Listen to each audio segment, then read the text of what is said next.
हजरत शुएब ने कहा मैं तुम्हारी शादी अपनी एक लड़की से कराऊंगा, लेकिन एक शर्त है, 8 साल तक तुमको यहां मजदूरी करना पड़ेगा, 8 साल तक। और कहा अगर 10 पूरा कर दोगे तो ये तुम्हारी जानिब से, लेकिन 8 तो पूरा ही करना।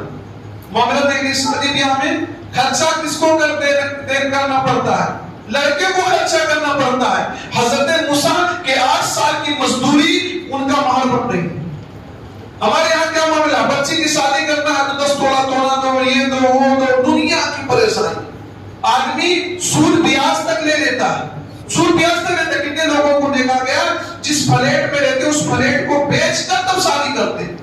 सब नहीं आती लोगों को, जबकि ये जिम्मेदारी खर्च करने की जिम्मेदारी मर्द की है। और हजरत मूसा को कहा 8 साल तक या 10 साल तक आप यहाँ खिदमत कीजिए, 8 तो करना ही है, 10 कर दोगे तो ये आपकी जानिब से। मैं तुम्हारे ऊपर कोई मशक्कत नहीं डालना चाहता, और इंशाअल्लाह तुम मुझे नेक ही पाओगे। मैं मालिक हूँ लेकिन आप मुझे अच्छा पाओ।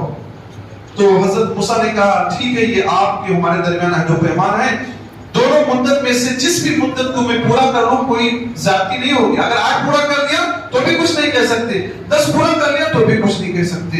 और जो हम बात कर रहे हैं इस पर गवाह किसको बना रहे हैं? अल्लाह को बना रहे हैं। मुफस्सिरीन कहते हैं हजरत मूसा से यही उम्मीद है कि वो 10 साल पूरा करके गए होंगे। अल्लाह ने वजाहत नहीं किया कितनी मुद्दत पूरी की, 8 की 10 साल, लेकिन मुफस्सिरीन कहते हैं उम्मीद यही है कि 10 साल की मुद्दत पूरी करके गए। पूरी हुई तो अपनी